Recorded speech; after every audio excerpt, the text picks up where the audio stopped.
자, 오늘 말씀 6절 가지고 나의 왕이라고 한번 제목을 정해봤습니다. 여러분에게는 누가 왕입니까? 또 왕이라는 것은 어떤 의미로 이해하고 있는가? 사람마다 왕에 대한 의미가 다 다릅니다. 역사적으로 왕권 제도가 있던 나라들도 몇 남지 않고 대통령이다, 수상이다, 우리 38 이북에 여기는 무슨 위원장이다, 참 최고 권력자, 이게 왕이란 말이에요. 여러분에게는 누가 왕이냐? 한번 스스로 나의 왕은 누군가?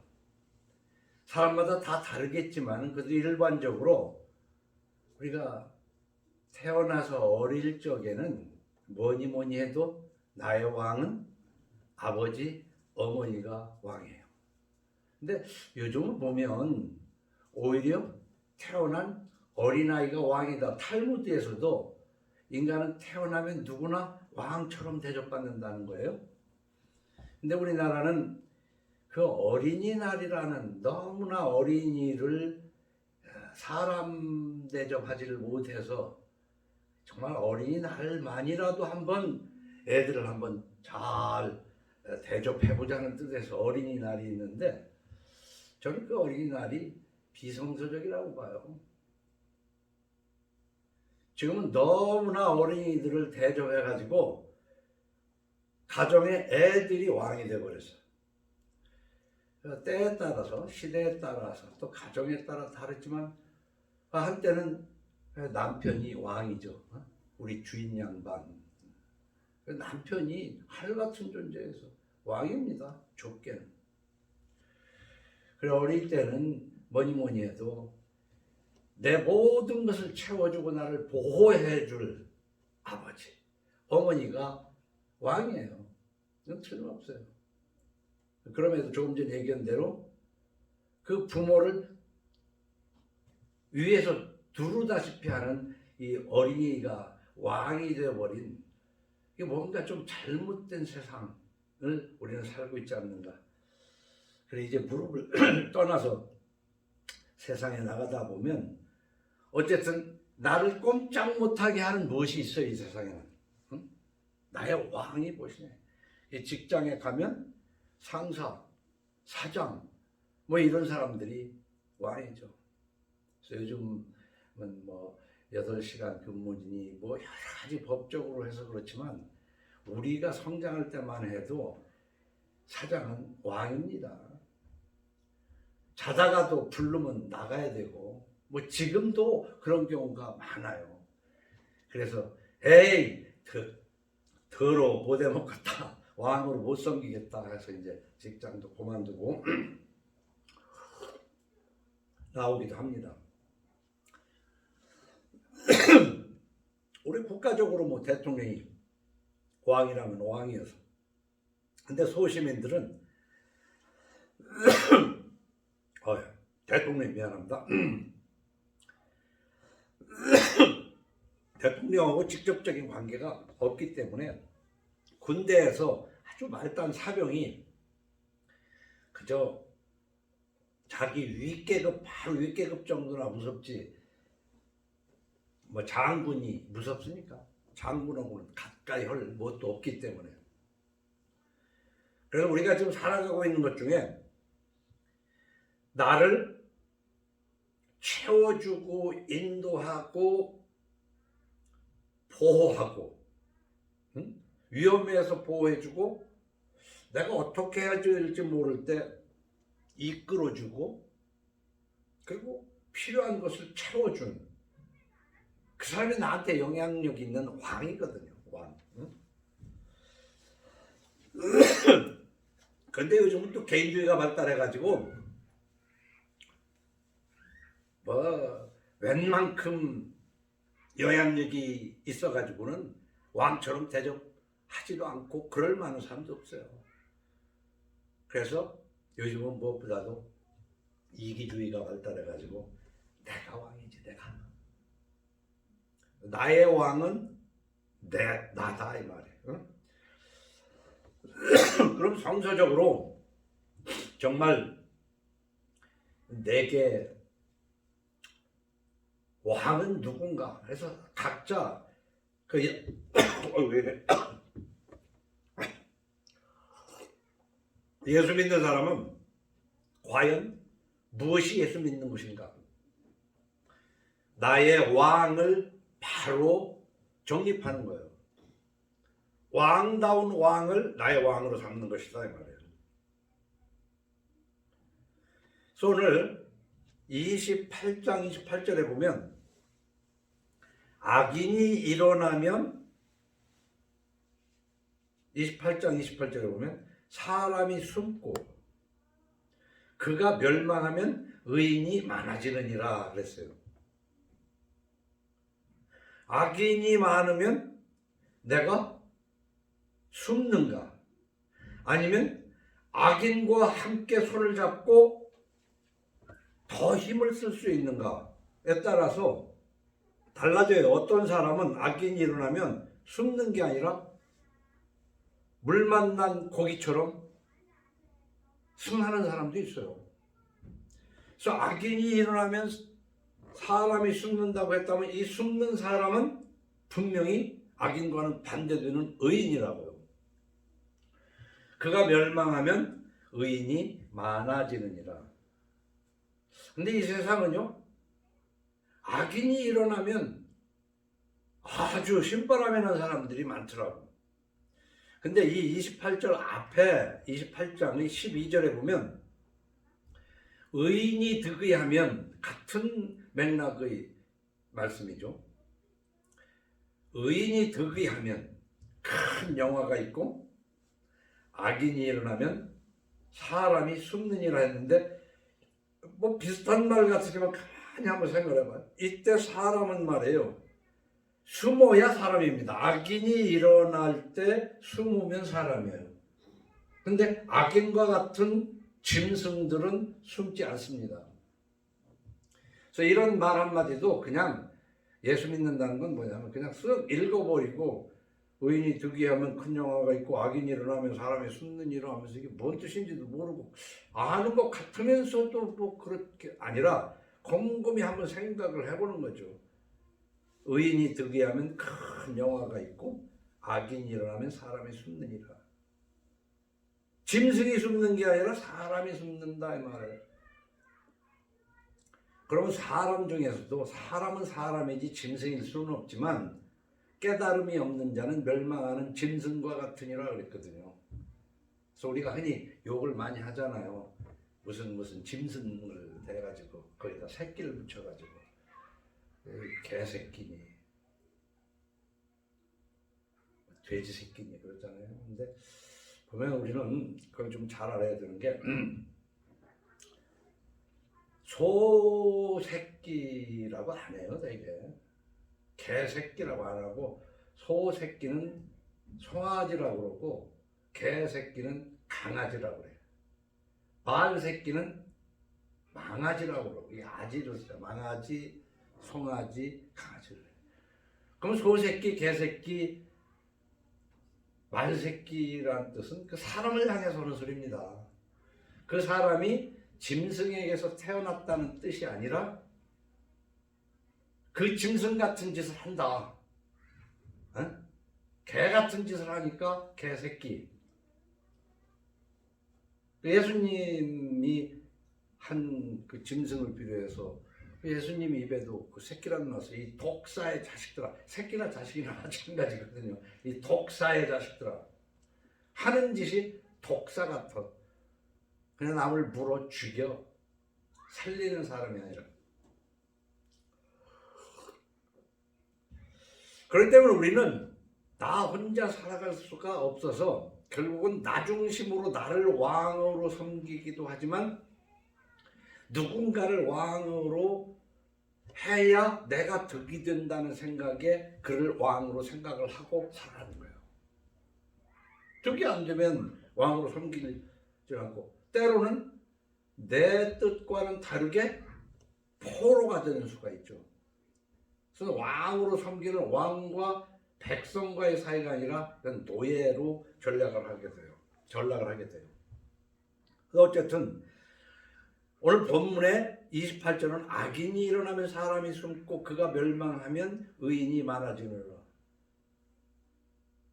근데 12절에는 의인이 득이하면 큰 영화가 있고 악인이 일어나면 사람이 숨느니라 했는데, 오늘 29장 2절에 바로 2절에 보면 의인이 많아지면 백성이 즐거워하고 악인이 권세를 잡으면 백성이 탄식하느니라. 같은 맥락의 말씀이 지금 세 개가 소개가 됐습니다. 이게 일반적인 거예요. 근데 조금 전에 말씀드린 것처럼 누군가 득세할 때에 나는 거기에 맞춰서 세력을 얻는가, 아니면 나는 숨을 수밖에 없는가, 거기에 따라서 우리말로 끼리끼리 논다는 말도 있고 한자로는 유유상종이라는 말이 있어요. 유유상종, 끼리끼리 놀아요. 그래서 그 친구를 보면 그 사람이 어떤 사람인가를 그대로는 아니지만 대충 알 수 있어요. 어떤 부류인가. 그래서 예수 믿는다는 건 뭐냐면 내가 어떤 부류에 들어갈 것인가, 그리고 나는 지금 현재 어떤 부류 속에서 살고 있는가를 자기가 자기를 점검을 해야 되는 거예요.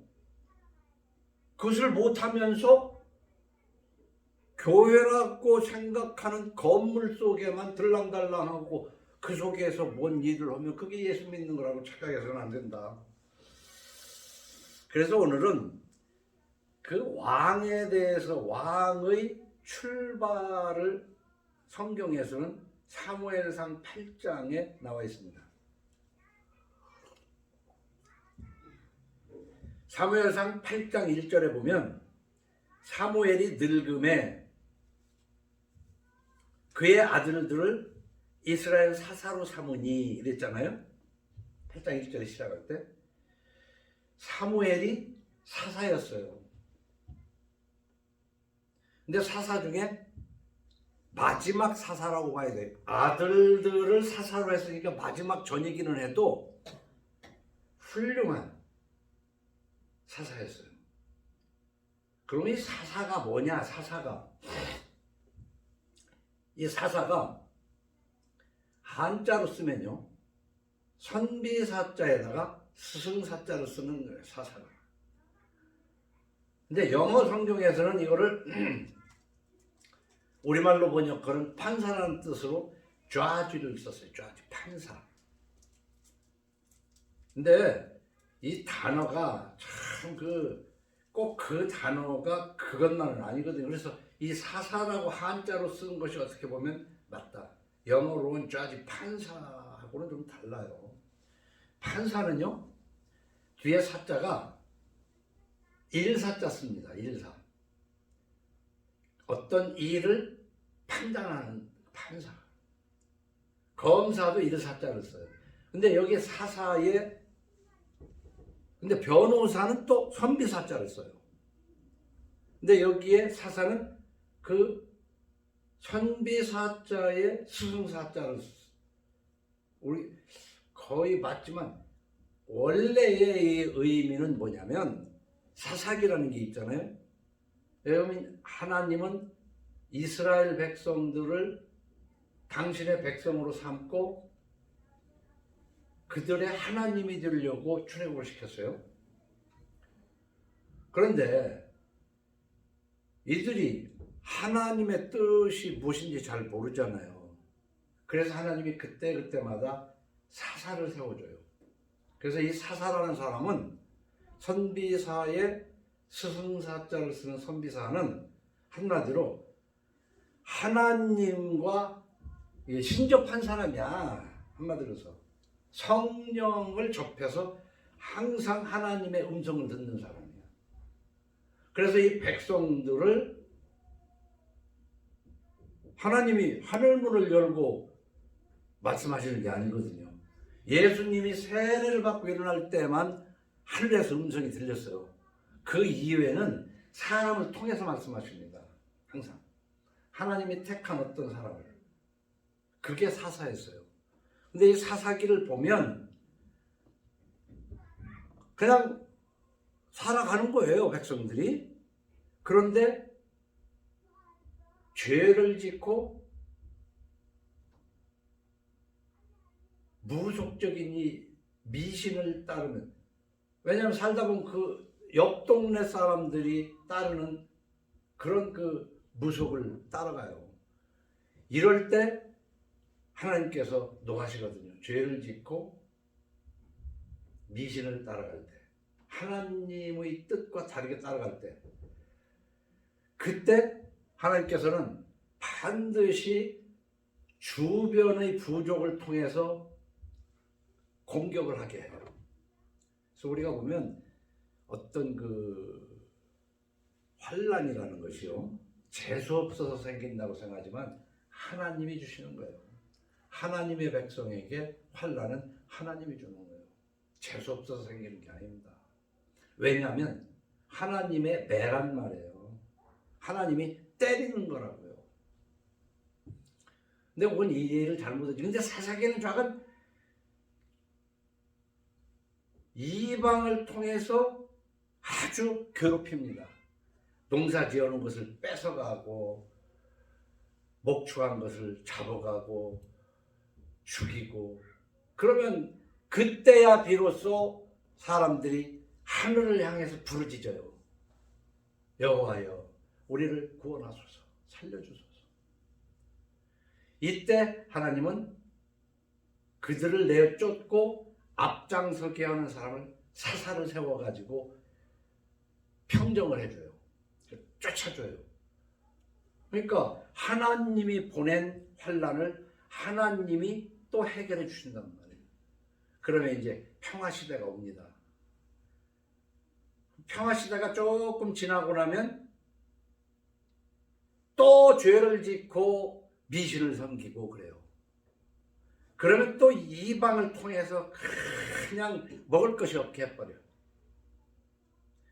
그 반복이 사사기예요. 그래서 그때 계속 일어나는 사사 이름들이 있는 중에 마지막 사사라고 할 수 있는, 정말 하나님의 말씀을 그대로 전해서 백성을 인도하는 참 훌륭한 사사가 사무엘이었어요. 근데 우리가 부전자전, 모전, 여전 뭐 이런 말을 하잖아요. 그래서 부모 따라 아들이 그러는데, 그런 말도 있지만은 부모와는 천지 딴판인 그런 자식도 나와요.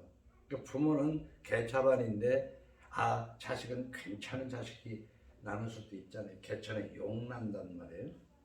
그런가 하면 부모는 훌륭한데 자식은 정말 형편없어. 그게 바로 2절에 그렇게 썼어요. 사사로 삼으니 장자의 이름은 요엘이요 차자의 이름은 아비야라. 그들이 브엘세바에서 사사가 되니라. 그러니까 아버지가 세워줬어요. 그의 아들들이 자기 아버지의 행위를 따르지 아니하고 이익을 따라 뇌물을 받고 판결을 굽게 하니라. 사사니까 이제 판결도 해야 되죠. 그래서 이제 좌주라는 판사라는 이제 해석을 영어 성경에서는 합니다만은, 우리가 살아가는 데는 이래요. 이익을 따라 뇌물을 받고, 우리가 특히 자본주의에서는 이게 성행하고 있는 겁니다. 이익을 따라 뇌물을 받고 판결을 굽게 하니라 그랬잖아요. 근데 이것도 말을 바꿔봐요. 이익을 따라 뇌물을 주고 판결을 굽어지게 하는 거야. 그러니까 이거 꼭 재판만이 아니라 어떤 거래 관계에서도 서로의 정상적인 것이 아니라 이 뇌물을 주면서 이렇게 하는 거. 그거 다 뭐 얘기 다 할 수는 없지만은 어쨌든 이 뇌물, 이 성경은요, 뇌물은 줘도 안 되고 받아도 안 되는 겁니다. 예수 믿는다고 그러면서 뇌물을 주고 뇌물을 받는다는 건 그 예수 믿는 거 아니에요. 그런데 이런 얘기를 하면은 그 교회는 손님 떨어지는 거야. 부흥할 수가 없는 거야. 요즘 이 시대에 뇌물 다 기름을 쳐야 뭐가 돌아가지. 저 혼자만 제대로 한다고 해서 그 사업이 되냐고. 그러면 예수 믿을 거 없이 뇌물을 주고받으면서 살아가는 거야. 그 괜히 힘들게 예수 믿는다고 교회 다니면서 신경 쓰고 시간 쓰고 뭐 돈 쓰고 그럴 아무것도 없어요. 이런 걸 몰랐을 때는 몰라도 듣고 읽었으면 고민을 해봐야 되는 것이 예수 믿는 것이다. 이게 바로 봐요. 여기에서 사무엘이 그렇게 훌륭한 사람이었는데 아들들이 개판이었다. 이렇게 한 판을 하면 해석을 이렇게 하면 되는 거예요. 아버지는 훌륭했는데 자식이 개차반이었다. 그러니까는 이제 그렇게 하면은 그게 가만히 있는 것 같아도 사람들이 들고 일어나거든요. 4절에 이스라엘 모든 장로가 모여 라마에 있는 사무엘에게 나가는 거야. 그에게 이르 사무엘에게 하는 말이 보소서. 보쇼! 이제 이런 말에 보소서 그랬죠. 보쇼 하고 벌써 12조로 나오는 거예요. 당신은 늙고 늙는 건 다 누구나 늙는 거예요. 늙은 게 죄도 아니고 부끄러움도 아닌 거예요. 그냥 이제 무시하는 거지. 늙은 자체가 무시당할 일은 아니지만 자식들이 그 꼴을 하니까 너 늙었잖아 라고 무시를 당하는 거야. 근데 자식이 잘 해봐. 늙었어도 연로하시니 이렇게 할 수 있지만 너 늙었는데 얘기는 벌써 무언가 하자가 있으니까 말이 이렇게 나오는 거예요. 당신은 늙고 당신의 아들들은 당신의 행위를 따르지 아니하니. 사실이잖아요. 어? 사실이잖아. 그러니까 모든 나라와 같이 우리에게 왕을 세워 우리를 다스리게 하소서. 여기서 왕이 출발하는 거예요. 그러니까 우리는 누가 왕이에요? 왕 중에 왕이신 하나님이 하나님의 종 사사를 통해서 잘못된 길을 고쳐 인도하고 위험해서 보호해주고 부족할 때 채워주고. 그래서 우리는 하나님을 믿는 사람은 신정, 하나님의 신정 아래에 있어야 돼요. 그렇다고 해서 국가를 버리라는 건 아니에요. 나의 왕은 하나님이어야 된다. 1번이. 근데 우리는 대개 하나님을 2번 내지는 3번으로 해요. 1번이 나, 1번이 내 가정. 가정을 위해서 하나님도 믿는 거 아니냐 이 말이야. 솔직하게 얘기해서. 근데 그것을 고민하고 그 순번을 바꿔야 돼요. 안 바꾸면서 예수 믿는다는 것은 자기 모순이야. 예수 믿는다는 것은 하나님을 왕으로 섬기는 거야. 근데 이미 세상을 왕으로 삼고 싶은 거야.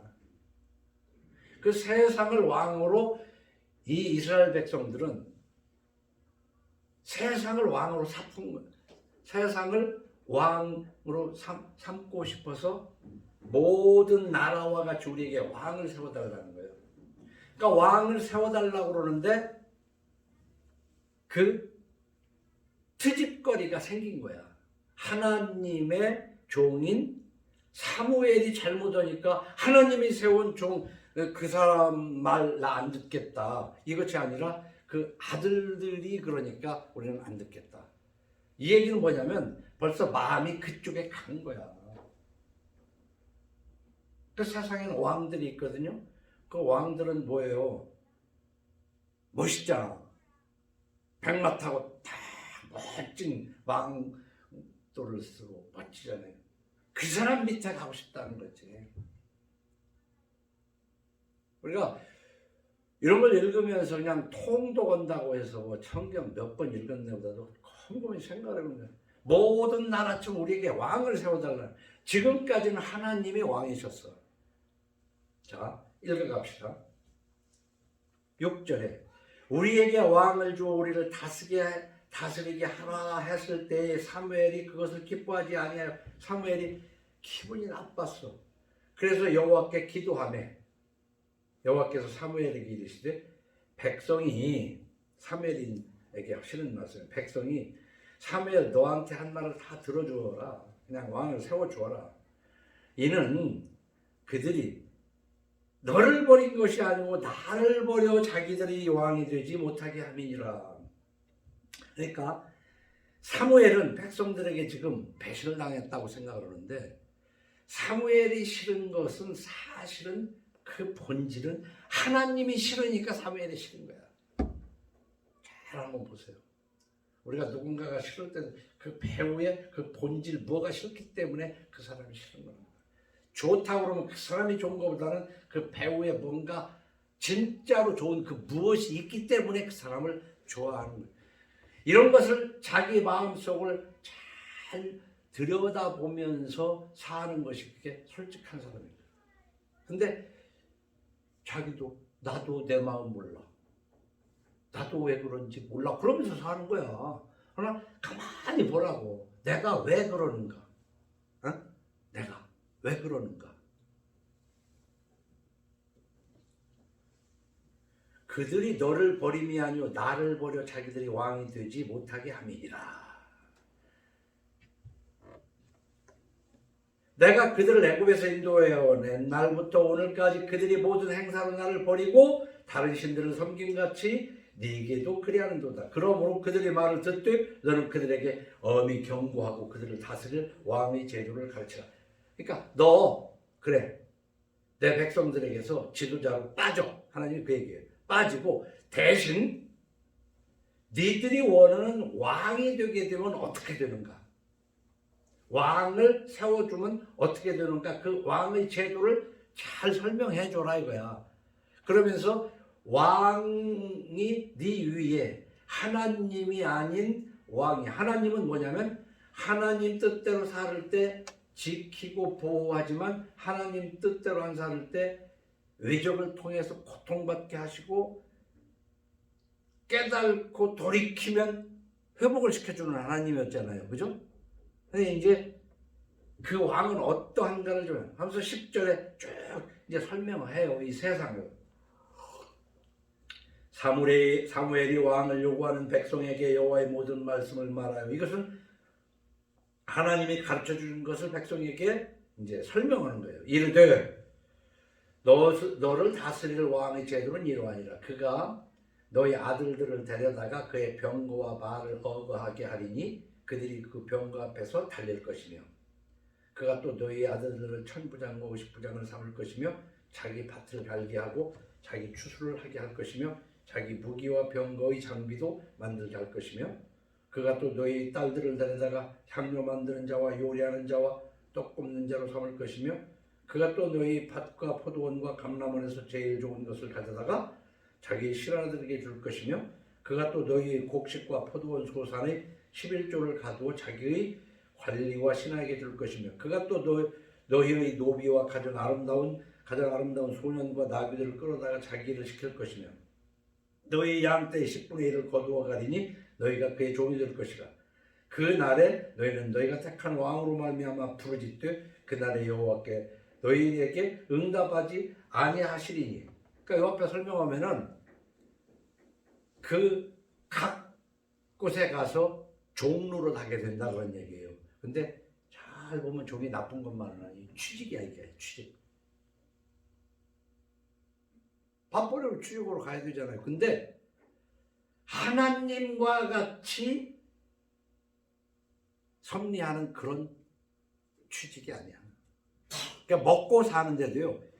이래도 밥새끼, 저래도 밥새끼인데 무엇을 누구를 왕으로 섬기냐에 따라서 내 삶은 달라져요. 살이 피둥피둥 찌게 잘 먹고 살지라도 인권도 없이 그저 시키는 대로만 하면 무슨 짓이든 시키는 대로만 하면 돈은 많이 생기는 일도 있어요.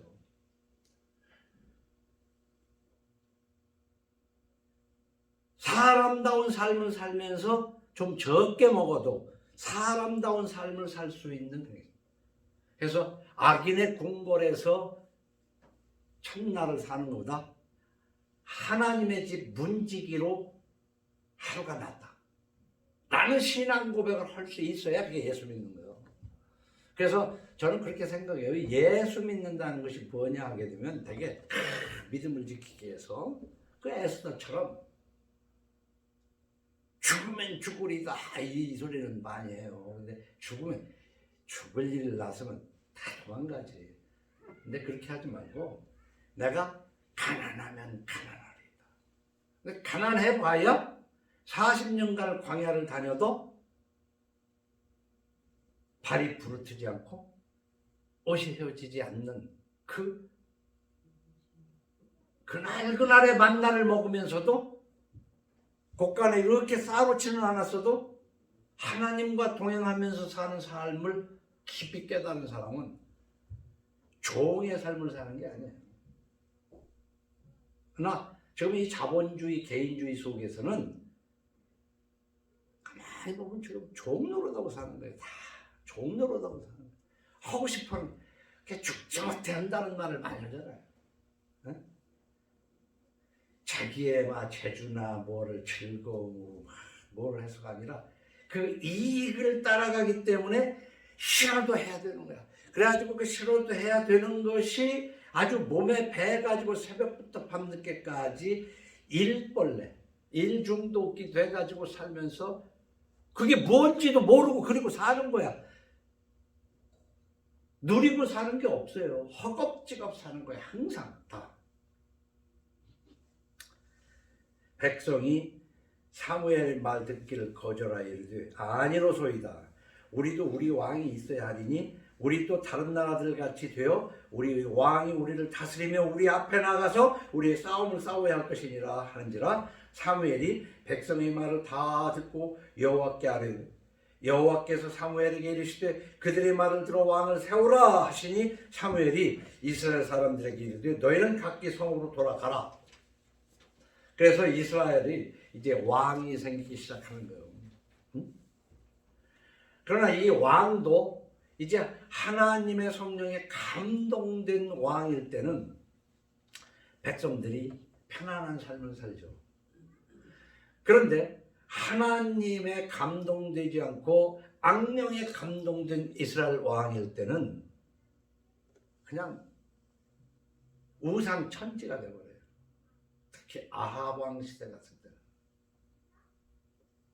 그 하나님을 섬기는 사람들은 다 숨김을 받아서 죽임을 당하기 때문에 그 하나님이 숨겨놓은 하나님의 종들이 몇 있었어요. 그래서 우리는 하나님의 나라인데 죽어서 천국을 가야만 하나님의 나라가 아니라 이 땅에 살면서 하나님이 왕이어야 된다. 그래서 하나님이 직접 말씀하셔요. 다 이것저것 보면 너희가 나보다 부모나 처자식을, 그러니까 아내나 자식을 더 사랑하면 내게 합당하지 않다. 근데 우리가 한편으로 뭐냐면은 하나님보다 내 가정이 왕인 경우가 참 많죠. 가정을 잘 이끌지 말라는 뜻이 아니야. 가정을 이끌어도 우선순위는 하나님 말씀. 그래서 이 하나님 말씀을 우리가 그 수신자가 치국 평천하라는 말이 있잖아요. 자기를 먼저 세우고 똑바로 세우고 그 다음에 가정도 이끌어야지 자기도 내 마음 나도 몰라 하고 자기 앞가림도 못 오면서 시집장가 가서 가정을 꾸리려니까 그 집구석이 형편없지. 가정을 꾸리는데 그래서 참 그 서양 사상가 중에 몬테스큐라는 사람이 있는데 그 사람이 한 말 중에 수신제가 평천하와 좀 비슷한 말이 있어요. 나에게 좋더라도 가정에 해가 되면 말아야 되고 그랬어요. 그 사람은. 그러니까 하고 싶은 건 해라. 근데 이 하고 싶은 것이 가정에 해가 되면 말아야 된다는 거예요. 가정에 이익이 되더라도 사회에 해악이 되면 말해야 한다 그랬어요. 이 몬테스큐라는 사람이. 얼마나 옳은 얘기입니까? 근데 살아가는 거 보면 뭐 예수 믿는다 그러면서도 뭐 집에 가정에 손해나는 짓거리만 하는 집사, 권사, 장로들 많아요. 근데 여기에서 몬테스큐는 가정에 유익할지라도 사회에 해악이 되면 말아야 된다 그러는데 거기 끝나면 안 되고 사회에 해악이 된다 할지라도 하나님 뜻에 아니 사회에 유익할지라도 사회에 좋은 거란 말이에요. 하나님에게 거슬리는 짓은 하면 안 된다. 성경에 써 있지는 않지만 그런 사고를 가져야 돼요.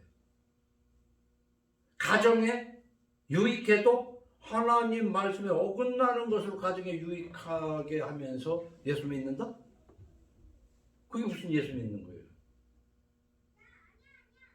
그래서 오늘 의인이 들기 하면 큰 영화가 있고 악인이 일어나면 사람이 숨는 이런 속에서 사무엘상 8장에 있는 왕의 제도가 어떻게 해서 생겼는가. 그래서 오늘날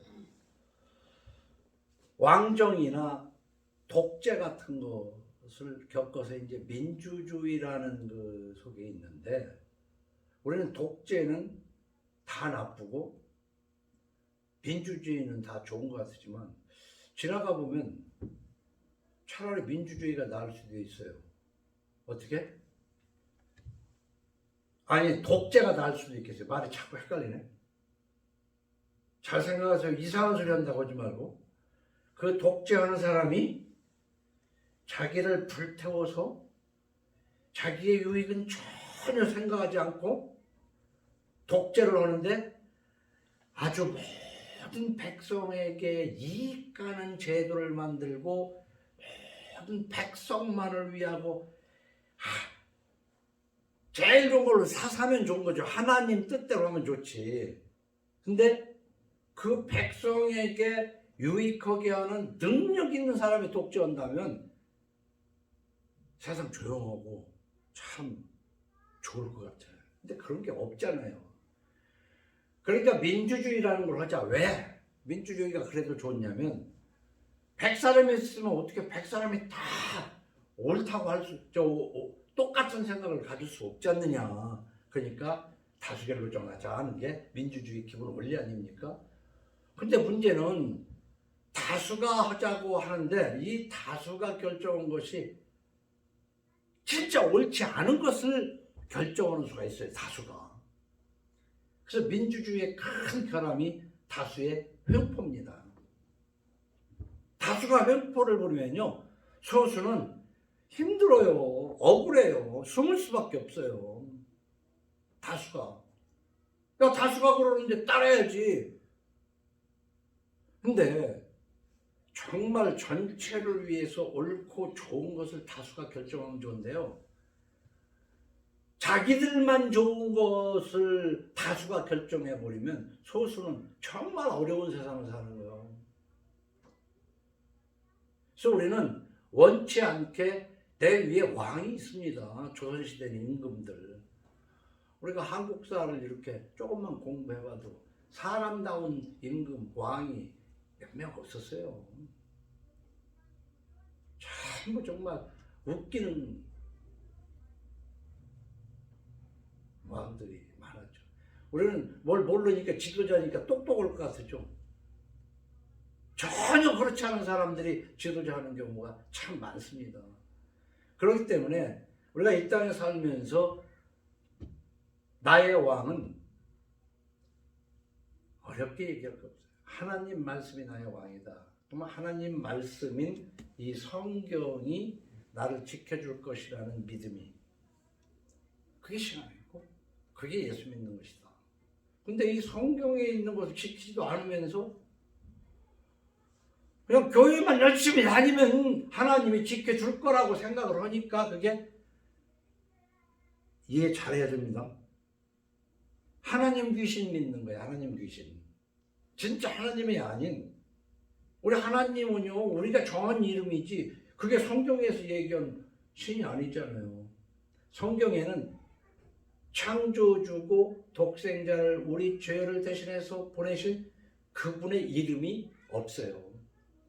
있긴 있는데 자음으로만 써있기 때문에 읽을 수가 없는데 거기에다가 이스라엘인들이 모음을 붙여가지고 여호와니 야훼니 이렇게 해낸 거지 발음할 수 없는 거예요. 그러면 발음할 수 없는 하나님이면 우리는 어떻게 설명해 주냐? 하나님 이름이 뭡니까? 라고 모세가 물을 때 나는 스스로 있는 자니라 그랬거든요. 그러니까 하나님은 스스로 계신 분이 하나님의 이름이에요. 그리고 굳이 이름이라면 보이지 않는 하나님이 보이는 우리 인간의 모습으로 오신 예수가 하나님의 이름이야. 그러니까 하나님은 오직 한 분밖에 없다. 우리나라에서 만들어낸 말이에요. 그래서 국어학자는요, 하나님이라는 말은 말도 안 된다. 하나는 숫자인데 숫자에다 어떻게 님자를 붙일 수 있냐. 그래서 국어학자는 그 하나님을 반대하고, 그럼 하느님이 맞냐? 하느님은 하늘에다가 님자를 붙인 게 하늘님이 하느님으로 된 거거든요. 그러면 우리는 하늘을 믿는 게 아니에요. 하늘을 어떻게 보면 하나밖에 안 계신 유일하신 하나님이라는 뜻으로 하나님이 차라리 낫지.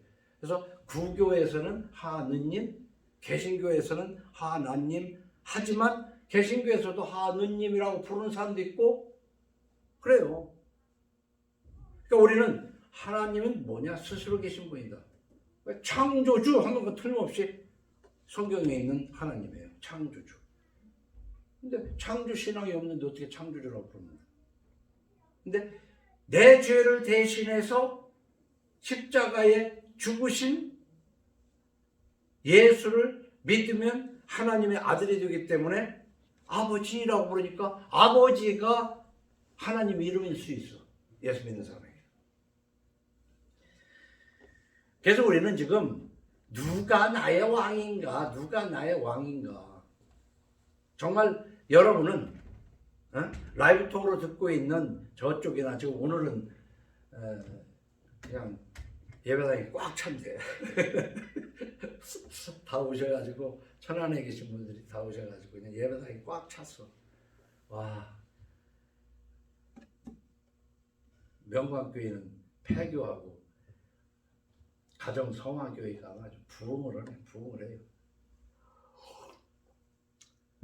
그 나의 왕은 누군가를 한번 잘 정리를 해가면서 나의 왕이 정말 성서에서 말하는 창조주 예수 그리스도를 믿는 으로 말미암아 아버지가 된 그 아버지를 나의 왕으로 삼느냐. 정말 이거 한번 규정을 하는 것이 굉장히 중요합니다. 그러면요, 그 다음에 나의 왕이 확실히 정립이 되면 오늘 29장 1절을 한번 다 같이 읽어봐요. 29장 1절 시작. 자주 책망을 받으면서도 목이 곧은 사람은 갑자기 패망을 당하고 피하지 못하리라. 여기 책망이라는 단어가 있는데 지난번에도 얘기한 것처럼 어떤 잘못된 것이 있으면 그 사람이 바르게 서기 위해서, 바르게 선다는 건 뭐냐면 그 사람이 잘못됐으면 하나님 관계가 단절된 겁니다. 그러니까 그 하나님과의 단절을 해결하기 위해서 책망을 하는 거예요. 다른 말로 얘기하면 그것은 잘못이라고 지적을 하는 거죠. 이 책망을 막 호통이나 이런 걸로 해석하면 안 되고 잘못을 지적하는 겁니다. 근데 그 기준이 뭐냐면 내 생각에 잘못된 것이 아니라 성서에 하나님의 뜻에 어긋났을 때 지적을 해주면 사람이 살다 보면 나도 모르게 하나님 뜻에 어긋날 경우가 있어요. 그때 하나님의 말씀으로 지적을 해주면 내가 잘못했구나, 그렇구나 하고 깨달아야 돼요. 근데 그게 너무 반복되면 그건 안 됩니다. 그거 깨닫고 돌아설 때 그때 하나님이 기뻐하시는 거야. 인간의 연약성을 하나님이 아시거든요. 근데 이 책망을 해도 콧방귀를 낀단 말이에요. 요즘은요, 가정에서도요, 제가 이렇게 보면 자식들, 애들 키울 때도 뭐 잘못하면 야단치면 한쪽에서 할아버지가 얘야 그렇게 노형 탄다. 왜 그러냐. 그냥 책망을 못 오게 해. 근데 우리 책망은요, 사랑의 책망, 이게 반드시 있어야 돼요. 하나님이 그 책망을 좀 더 표현해가지고 채찍으로 표현했어요. 매를 들지 않으면 그 자식을 미워함이라고까지 성경은 표현하고 있어요. 근데 이 책망을 받아도요, 책망을 받아도 복이 곧은 사람은, 우리가 흔히 저 목에 기부세네 이러잖아요. 복이 뻣뻣하네. 말 안 듣고 고집 부린다. 이게 교만하다 얘기지. 말해봐야 해줘도. 근데 그 말을 해주면 아 그게 잘못이구나 깨달는 게 지혜거든요. 근데 못 깨달아요. 예? 어리석은 거죠. 그 미련한 거죠.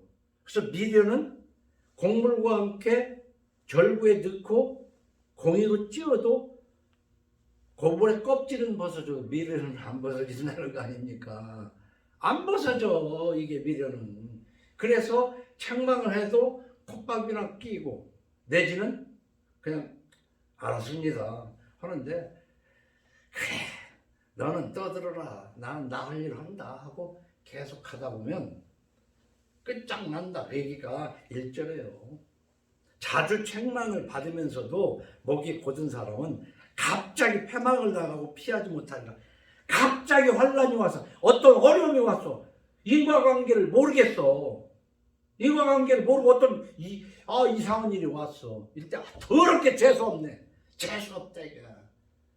근데 조용히 생각을 해보면 그 인과관계가 있어. 원인과 결과가 있다. 그 원인이 보면 이 세상 속에서 찾을 수 있지만 좀 멀리서도 보면 하나님의 섭리로, 하나님은요 즉각 벌하시는 분이 아니기 때문에 하나님의 책망이 더디다고 해서 내가 잘못이 없는 걸로 착각하면 안 돼요. 오래전 잘못이 지금 나타날 수가 있어. 근데 병도 마찬가지잖아요. 어디가 아프면은 지금 당장 뭐 어떻게 하면 낫는 줄 알아.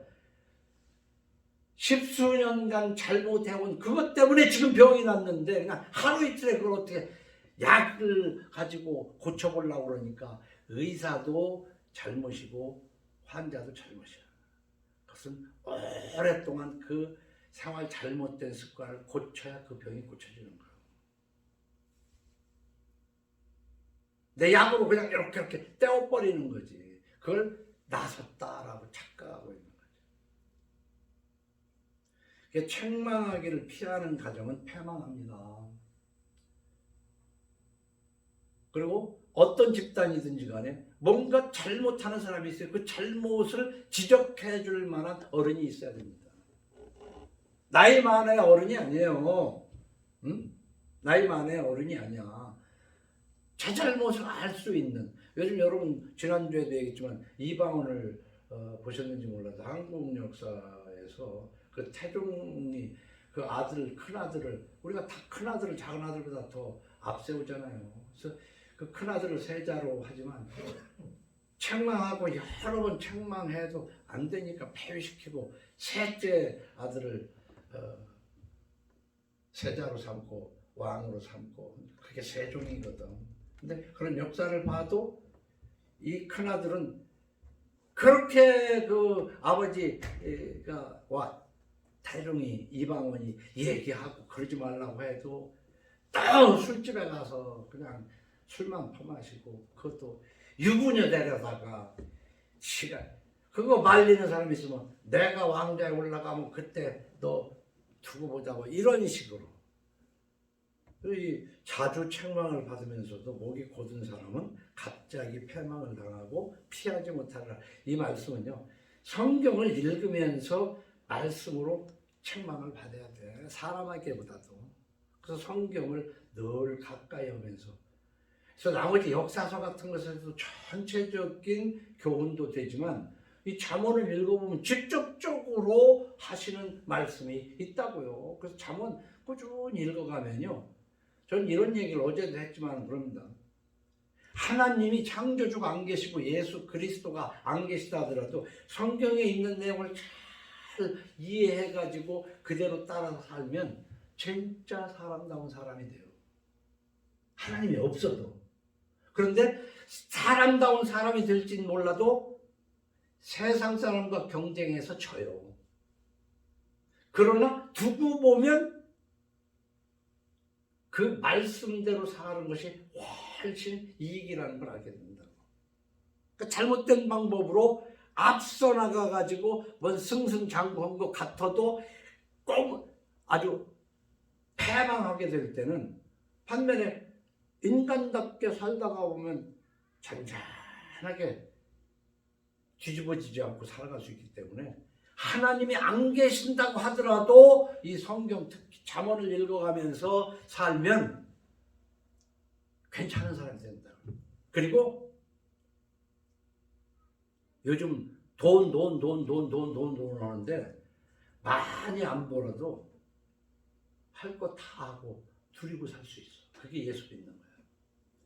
근데 이 말씀대로 안 하니까 허겁지겁하고 살고 맨날 엎치락뒤치락하고 살고 고통받고 그러면서 그냥 주여 주여만 한다고 되는 게 아니에요. 나를 고쳐나가야 돼. 말씀으로. 나를 고쳐나가면 이 말씀대로 사는 그 말씀이 나를 보호해줘요. 그래서 자본주의 속에서 제일 멋진 말이 신명기 28장에 있는 말 그런 거 아니에요. 네가 내 말을 경청하고 제대로 살면 들어가도 복을 받고 나와도 복을 받고. 거꾸로 그 뒤에 쭉 읽으면 네가 내 말을 경청하지 않으면 들어가도 저주받고 나와도 저주받고. 이렇게 하면서 쭉 할 때 대조적으로 한다면 내 말을 경청하면 너는 구워줄지라도 꾸지 아니하게 될 것이요. 네가 내 말을 경청하지 않으면 너는 꿀지라도 결코 구워줘 보지를 못하고 살 것이다. 그 예수 바로 믿으면요 빚없이 살 수 있어요. 지금 자본주의의 꽃이라고 하는 이 세상은요 결국은 금융이거든. 자본주의의 꽃은 금융이고 금융의 꽃은 대출 아니에요. 그 대출 받아가지고 번쩍번쩍하게 사는 것 같으지만 그거 세월이 가보면 근데 특히 우리나라 사람들은요 외상이면 소도 잡는다는 속담이 있잖아요. 일단 외상으로 할부로 쓰고 보고 나니까 나중에 그 고통이 말도 못하는 거예요. 하나님을 의지하는 사람은요 예수 믿는 사람은 있으면 있는 한도 내에서 언제 쓸 거부터 쓰는 거야. 그리고 후순위 거는 안 쓰면 많은 거지 뭐. 안 쓰면 많은 거지. 근데 그 후순위 써도 되고 안 써도 되는 재미있는 그것만 하다가 보니까 진짜로 써야 할 것도 못 써서 그냥 술값으로는 많이 드는데 쌀떡도 미기고 냉장고도 텅텅 비기고 맨날 무슨 돈으로 먹는지 술은 꼬부라지게 먹고 이 우선순위가 바뀌는 게 말씀대로 안 살으니까 그 말씀대로 살면은 먼저 쓸 걸 쓰고 살면 그래서 하나님이 주시면 조금 넉넉하게 살고 그래도 너무 넉넉하게 사는 것도 아니야. 어디 어려운 사람이 없는가 해서 그래서 돈은 똥처럼 써야 되는 거야. 한쪽에 쌓아놓으면 냄새가 나는 건데 이것을 밭에 뿌리면은 모든 곡식이 막 일어나잖아요. 어? 이럴 때 하나님이 너 칼을 주니까 칼 쓸 줄 아는구나. 칼이 나쁜 게 아니에요. 치료하기도 하고 음식을 만들기도 하는 거예요. 근데 그 칼을 가지고 나물 후벼 파니 칼이 뺏기는 거지. 그 돈이 뺏기는 거예요. 그 하나님의 큰 섭리를 알고 나 먹을 것을 위해서 일도 하고 그래야 되는 거죠. 이런 사람들은 3절에처럼 오늘 이렇게 얘기가 길었지만 이제 5월달 되면은 가정의 달 아닙니까? 자식들 어린이날 그 행사에 놀아나지 말아요. 그날만이라도 애들 좀 한번 무섭게 한번 손자 들고 손녀 무섭게 한번 교육을 시켜봐.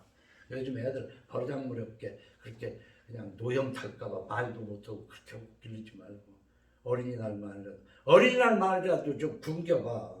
그냥 어버이날이라고 해서 무슨 그거 이상한 짓 하지 말고 3절에 보면 지혜를 사모하는 자는 아비를 즐겁게 하여도 창기와 사귀는 자는 재물을 잃느니라.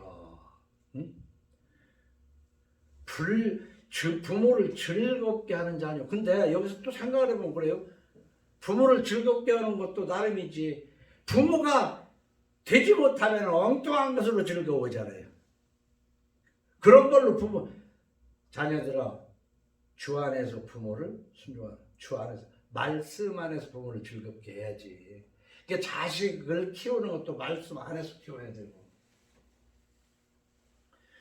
잠언 10장 1절에 보면 솔로몬의 잠언이라 지혜로운 아들은 아비를 기쁘게 하거니와 미련한 아들은 어미의 근심이니라.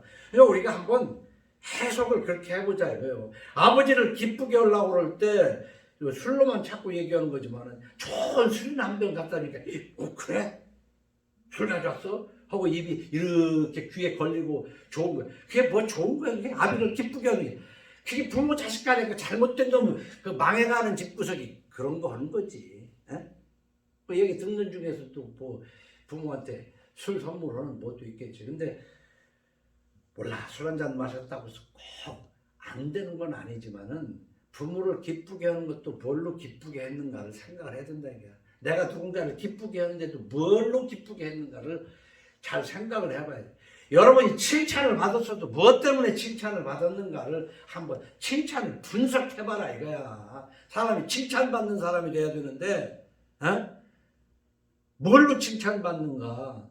도둑놈한테 칭찬받으면 도둑 기술이 좋다는 얘기고 술꾼들한테 칭찬받으면 뭐 술값 잘 쓰니까 칭찬받는지. 뭘로 칭찬받을 만한 것으로 칭찬을 받아야 되죠. 율법을 지키는 자는 지혜로운 아들이요 음식을 탐하는 자와 사귀는 자는 아비를 욕되게 하느니라 그랬대요. 말씀을 4절로 맞춥니다. 왕은 정의로 나라를 견고하게 하라. 뇌물을 억지로 내게 하는 자는 나라를 멸망시키느니라. 이 뇌물을 억지로 무슨 돈이든 간에요. 우리가 매매할 때도 그렇고 억지로 그 돈을 내게 하는 판매는요. 그 좋은 게 아니에요. 억지로. 여러분 남이 돈을 억지로 내게 하는 거는요. 그건 옳지 못해요. 아무리 보여도. 근데 세금도 억지로 내게 해도 안 되지만 오늘날 교회에서도 헌금도 억지로 내게 하면 안 된다고. 이건 정말 이 돈은요 즐거워야 돼요. 어떤 물건 하나 사더라도 내가 10,000원을 내면서 막 내 10,000원 내는 것이 막 좋아야 돼. 왜? 그만큼 물건이 좋아야 되는 상품이 좋아야 된다는 얘기지. 음식을 먹어도 10,000원 내는 게 즐거워야 돼. 근데 음식을 먹고 난 다음에 그 10,000원 내려니까 아주 찡찡. 그 장사가 되겠냐고 그거. 고린도후서 9장 5절에 내가 이 형제들로 먼저 너에게 가서 너희가 전에 약속한 연보를 미리 준비하게 하도록 권면하는 것이 필요한 줄 생각하였느니 이렇게 준비하여야 참 연보답고 억지가 아니니라. 이것이 곧 적게 심는 자는 적게 거두고 많이 심는 자는 많이 거둔다 하는 말로다. 각각 그 마음에 정한 대로 할 것이요 인색함으로나 억지로 하지 말지니 하나님은 즐겨내는 자를 사랑하느니라. 우리 이 억지, 사람이 억지로 뭘 하려면 그 병나. 밥도 심지어는 애들 말이에요. 억지로 먹이지 마라 제발. 굶겨. 왜 억지로 먹여. 그리고 이제 어버이날 됐는데 자식들한테 뭐 그냥 억지로 받아내려고 할 필요가 없어. 즐겨주는 거 받아야지 부모도. 하나님도 헌금도 출가내는 헌금, 깨끗한 돈, 왜 깨끗한 돈이라고 그러니까 옛날에 어떤 장로는요 꼭 헌금하려면 집 돈을 물에 빨아가지고 다리미로 데려가지고 갖다 헌금을 했네. 그게 깨달음이 없는 거지. 그 돈이 구겨지고 뭐했어도 정당하게 버는 돈이면 깨끗한 돈이고, 아무리 신권으로 헌금을 해도 그거 도둑질한 돈이면 그게 더러운 돈이지. 그 더럽고 깨끗한 것도 구분 못해가면서 예수 믿는다 그러면 되겠어요? 4월도 다 가고 벌써 더워서 이 종복리 입고 설교하는데 이렇게 더워졌습니다. 5월 가정의 달에 깊이 생각하면서 여러분의 왕이 누군지, 왕다운 왕을 왕으로 섬기는 여러분 되기를 예수 이름으로 축원합니다.